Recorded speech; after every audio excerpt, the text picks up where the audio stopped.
Hello दोस्तों, आज है 4 मार्च और 4 मार्च को बनने वाले इम्पोर्टेंट करंट अफेयर्स को हम आपके लिए लेकर के आए हैं। अगर आप किसी भी कॉम्पिटिटिव एग्जाम की तैयारी करते हैं तो ये क्लास आपके लिए बहुत ही महत्वपूर्ण होने वाला है। आइए हम क्लास को स्टार्ट करते हैं। अगर आपको क्लास अच्छा लगे तो आप वीडियो को लाइक करें और चैनल को भी सब्सक्राइब करें। आज का पहला प्रश्न बोला गया है कि विश्व वन्य जीव दिवस कब मनाया जाता है। आपसे यहाँ पे पूछा गया है कि विश्व वन्य जीव दिवस कब मनाया जाता है, ये आपको बताना है। तो आपका जो उत्तर यहाँ से हो जाएगा वह बी नंबर सही हो जाएगा कि 3 मार्च को जो है विश्व वन्य जीव दिवस मनाया जाता है। और यह क्यों मनाया जाता है? यह जो है वन्य जीव के संरक्षण के लिए और पौधा के भी संरक्षण के लिए यह दिवस मनाया जाता है। अगर हम आगे बात करेंगे तो 3 मार्च को कौन सा दिवस मनाया जाता है, तो विश्व वन्य जीव दिवस है। और 4 मार्च को राष्ट्रीय सुरक्षा दिवस है। 8 मार्च को मनाया जाता है अंतर्राष्ट्रीय महिला दिवस है। और 15 मार्च की बात करेंगे तो विश्व उपभोक्ता दिवस मनाया जाता है। और 20 मार्च को मनाया जाता है विश्व खुशहाली दिवस और विश्व गोरैया दिवस है। और 21 मार्च को मनाया जाता है विश्व वानिकी दिवस और ग्लेशियर संरक्षण दिवस भी 21 मार्च को ही मनाया जाता है। अगर हम बात करेंगे 22 मार्च को तो विश्व जल दिवस मनाया जाता है। और 23 मार्च को जो है शहीद दिवस मनाया जाता है, जिसमें कि भगत सिंह, राजगुरु और सुखदेव को फांसी दिया गया था। और इसमें 23 मार्च को ही विश्व मौसम विज्ञान दिवस भी मनाया जाता है। अगर बात करेंगे 24 मार्च को कौन सा दिवस मनाया जाता है, तो विश्व टीबी दिवस मनाया जाता है 24 मार्च को। अगला प्रश्न आपसे पूछा गया कि फरवरी 2026 में भारत का सकल जीएसटी संग्रह वर्ष दर वर्ष आधार पर कितने प्रतिशत बढ़ा है? यानी कि फरवरी में जो है भारत का जीएसटी कितना प्रतिशत बढ़ा है? तो आपका जो उत्तर यहाँ से हो जाएगा 1.8% हो जाएगा। ऑप्शन यहाँ से आपका बी नंबर सही होगा। और आपको याद रखना है कि सकल सकल जीएसटी राजस्व जो है भारत में फरवरी में 1.83 लाख करोड़ यहाँ पे बढ़ा है। अगला आगे हम बात करेंगे यहाँ पे तो हाल ही में लॉन्च किए गए जीएसटी अपीलेंट ट्रिब्यूनल का नया अध्यक्ष किसे नियुक्त किया गया? तो आपका उत्तर होगा संजय कुमार मिश्रा। अगला प्रश्न यहाँ पे है कि फेसलेस जीएसटी अधिनिर्णय के लिए पायलट परियोजना लागू करने वाला देश का पहला राज्य कौन बन गया है? तो आपका उत्तर यहाँ से केरल हो जाएगा। और हाल ही में जीएसटी परिषद की 56वीं बैठक में जीएसटी 2.0 के तहत कौन सी नई दर संरचना को मंजूरी दी गई है? तो जो नई दर संरचना है वो है 5%, 18% और 40% है। और बोला गया यहाँ पे कि केंद्रीय बजट 2026-27 के अनुसार सरकार की कुल आय का प्रत्येक 1 रुपये में जीएसटी से कितना पैसा प्राप्त होते हैं? तो 15 पैसा। अगर आगे बात करेंगे तो भारत में जीएसटी किस संविधान संशोधन के तहत लाया गया और इसे कब लागू किया गया? तो आपको याद रखना है जीएसटी जो है 101वां संविधान संशोधन के लाया गया था और 1 जुलाई 2017 से इसे लागू किया गया है। अगला प्रश्न की हम बात करेंगे तो आपसे पूछा गया है कि दिल्ली उच्च न्यायालय के हालिया निर्णय के अनुसार जो है अंतिम संस्कार का अधिकार संविधान के किस अनुच्छेद के तहत गरिमा का अधिकार का अभिन्न अंग है? यहाँ पे आपसे पूछा गया है कि यह जो अंतिम संस्कार का अधिकार है ना, वो किस अनुच्छेद के तहत जो है गरिमा का अधिकार का अभिन्न अंग है? तो आपका उत्तर यहाँ से होगा सी नंबर सही, अनुच्छेद 21 के तहत। और आपको याद रखना है कि माता पिता का जो अंतिम संस्कार है वह भारतीय अनुच्छेद के में कितना में, तो 21 में है, जो कि जीवन और व्यक्तिगत स्वतंत्रता के साथ गरिमा का अधिकार का अभिन्न अंग है। आगे हम बात करेंगे तो हाल ही में हथियारों की अवैध शेयरिंग और आपत्तिजनक भाषणों से निपटने के लिए दिल्ली पुलिस ने कौन सा ऑपरेशन लॉन्च किया है? तो आपको याद रखना है ऑपरेशन शस्त्र को लॉन्च किया है। और हाल ही में किस राज्य या केंद्र शासित प्रदेश द्वारा लखपति बिटिया योजना की शुरुआत दिल्ली कहाँ किया गया है? तो यहाँ दिल्ली में किया गया है। आगे बात करेंगे तो हाल ही में इंडिया एआई इम्पैक्ट समिट 2026 का आयोजन कहाँ किया गया? तो आपका उत्तर यहाँ से हो जाएगा नई दिल्ली में और भारत मंडपम में इसका आयोजन किया गया। अगर हम आगे बात करेंगे तो सड़क दुर्घटना के गोल्डन आवर में घायलों को अस्पताल पहुंचाने वाले 25,000 लोगों को 25,000 रुपये की प्रोत्साहन राशि के लिए राहगीर रोड एक्सीडेंट असिस्टेंट योजना का किसने लॉन्च किया है? तो दिल्ली सरकार ने किया है और इसके पहले मध्य प्रदेश ने किया था, आप इसे भी याद रखेंगे। आगे है ओएजी डेटा की रिपोर्ट के अनुसार जो है एशिया पैसिफिक क्षेत्र के सबसे बेस्ट एयरपोर्ट की सूची में दिल्ली में एयरपोर्ट का कौन सा स्थान प्राप्त हुआ? दिल्ली को जो है 5वां स्थान प्राप्त हुआ है सबसे बेस्ट एयरपोर्ट सूची में। अगला प्रश्न की हम बात करेंगे तो सुप्रीम कोर्ट ने हालिया निर्देश के अनुसार आधार कार्ड को निम्नलिखित में किसका प्रमाण नहीं माना जा सकता है। तो सुप्रीम कोर्ट के अनुसार जो है आधार कार्ड को नागरिकता का प्रमाण नहीं माना जा सकता है, और बताया गया यहाँ पे जो आधार कार्ड है, आधार कार्ड केवल क्या है, यह केवल पहचान पत्र है। यह क्या है, तो यह केवल पहचान पत्र है, और आप इससे जो है नागरिकता को साबित नहीं कर सकते हैं।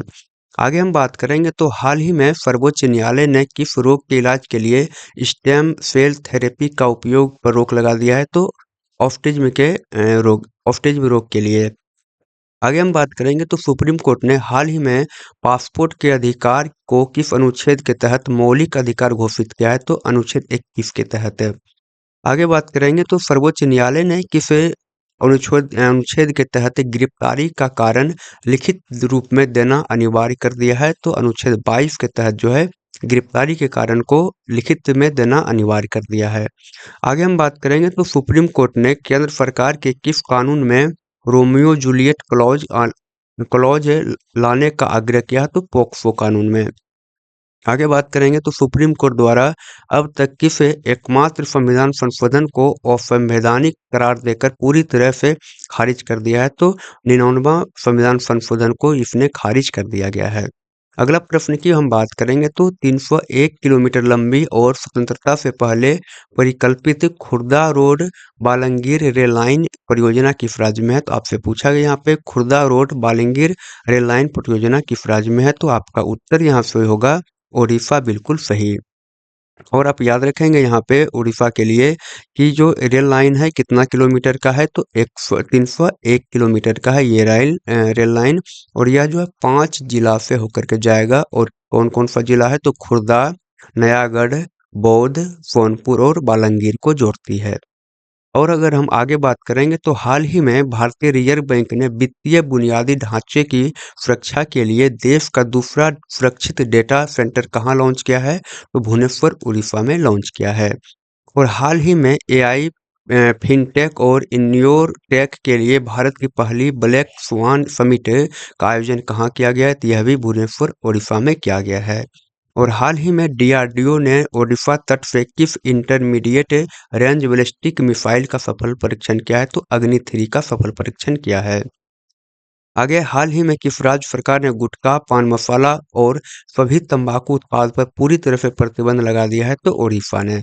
और बोला गया यहाँ पे कि नीति आयोग द्वारा जारी देश के पहले राजकोषीय स्वास्थ्य सूचकांक में किस राज्य ने शीर्ष स्थान हासिल किया है। तो उड़ीसा ने जो है शीर्ष स्थान को हासिल किया है।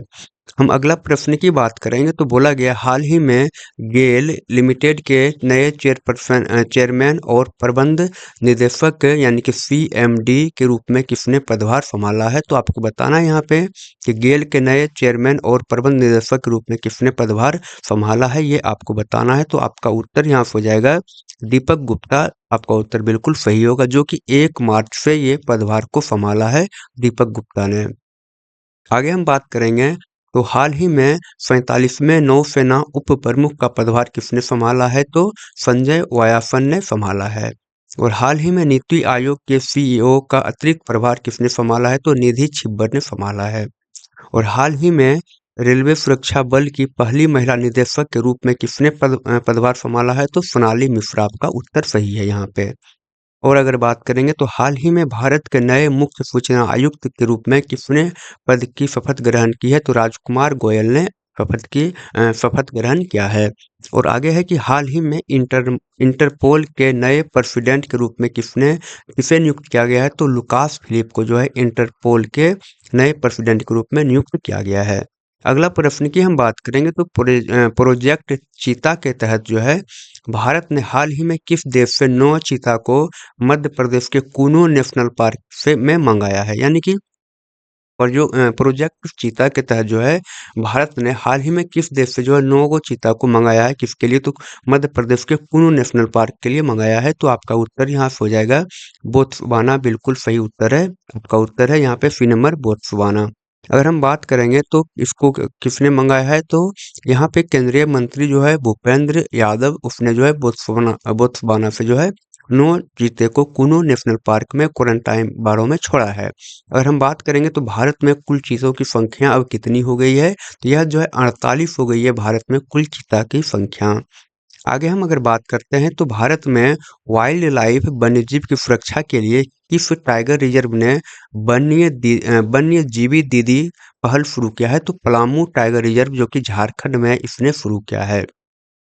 अगर हम आगे बात करेंगे तो हाल ही में फिशिंग कैट के पहले साइंटिफिक असेसमेंट के तहत किस राष्ट्रीय उद्यान में इनकी सर्वाधिक संख्या पाई गई है, तो काजीरंगा राष्ट्रीय उद्यान जो कि असम में है। और बोला गया हाल ही में किस टाइगर रिजर्व में हॉर्नबिल रेस्टोरेंट प्रारंभ किया है, तो आपका उत्तर हो जाएगा उदंती सीता नदी टाइगर रिजर्व जो कि कहाँ पे है, तो छत्तीसगढ़ में है। अगर हम आगे बात करेंगे तो हाल ही में भारत का 58वां टाइगर रिजर्व किसे घोषित किया गया है, तो माधव टाइगर रिजर्व जो कि मध्य प्रदेश में है। और हाल ही में मध्य प्रदेश के रातापानी टाइगर रिजर्व का नाम बदल करके क्या नाम रखा गया है, तो वाकनकर टाइगर रिजर्व नाम रखा गया है। अगला प्रश्न है कि राष्ट्रपति द्रौपदी मुर्मू ने सशक्त नारी समृद्ध दिल्ली कार्यक्रम के तहत कहाँ 4 महिला केंद्रीय कल्याण योजना जैसे कि मुफ्त एलपीजी और पिंक मोबिलिटी कार्ड की शुरुआत किया है, ये आपको बताना है। तो आपका उत्तर यहाँ से नई दिल्ली बिल्कुल सही हो जाएगा। और आप याद रखेंगे कि यह केंद्रीय राष्ट्रपति द्रौपदी मुर्मू ने 2 मार्च 2026 को नई दिल्ली में सशक्त नारी समृद्ध दिल्ली कार्यक्रम में इन 4 महिला केंद्रित योजना जैसे कि पिंक मोबिलिटी कार्ड, मुफ्त एलपीजी सिलेंडर और लखपतिया बिटिया योजना और मेरी पूंजी मेरा अधिकार की शुरुआत किया है। अगर हम आगे बात करेंगे तो हाल ही में राष्ट्रपति द्रौपदी मुर्मू ने राजस्थान के जैसलमेर के पोखरण में वायु शक्ति अभ्यास के दौरान किस हल्के लड़ाकू हेलीकॉप्टर से उड़ान भरी है, तो आपका उत्तर यहाँ से हो जाएगा LCH प्रचंड प्रचंड में उड़ान भरी है। अगर हम आगे बात करेंगे तो राष्ट्रपति द्रौपदी मुर्मू ने हाल ही में किस देश के सर्वोच्च शांतिकालीन वीरता पुरस्कार अशोक चक्र से किसे सम्मानित किया गया है, तो यहाँ पे शुभांशु शुक्ला को सम्मानित किया गया है। अगर हम आगे बात करेंगे तो हाल ही में राष्ट्रपति द्रौपदी मुर्मू ने नेशनल आरोग्य मेला, आपको याद रखना है यहाँ पे, नेशनल आरोग्य मेला का उद्घाटन कहाँ पे किया गया, तो यह जो है बुल्ढाना महाराष्ट्र में इसका आयोजन किया गया है।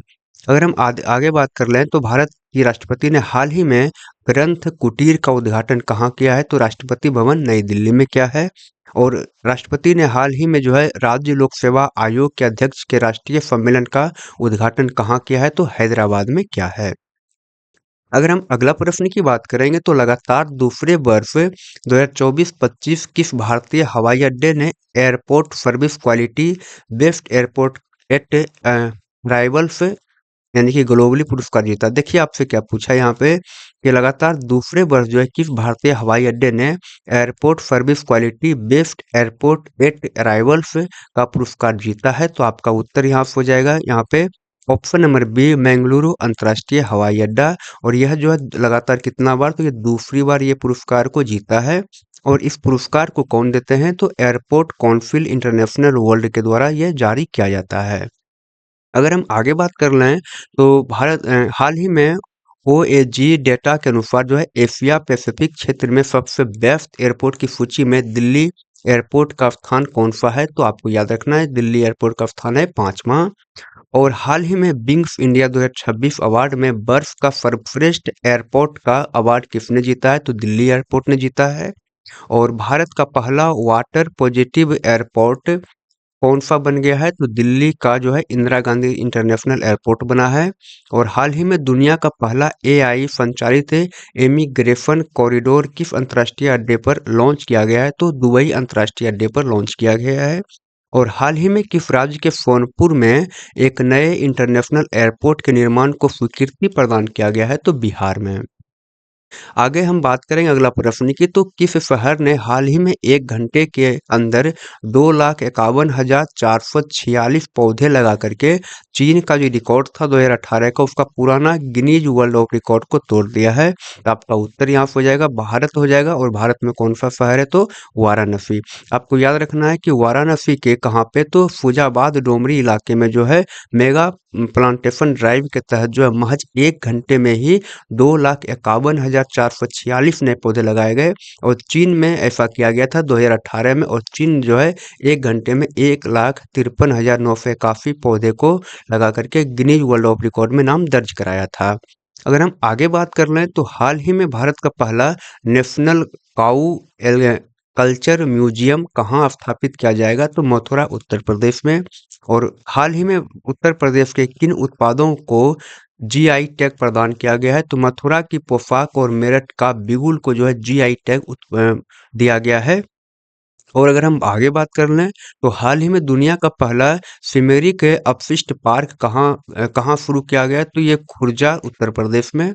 और हाल ही में एनजीटी ने उत्तर प्रदेश सरकार को किस जलधारा को आधिकारिक रिकॉर्ड में नाले की जगह वापस नदी के रूप में दर्ज करने का आदेश दिया है, तो फुहाव नदी जो है कि बलरामपुर में बहता है उत्तर प्रदेश में।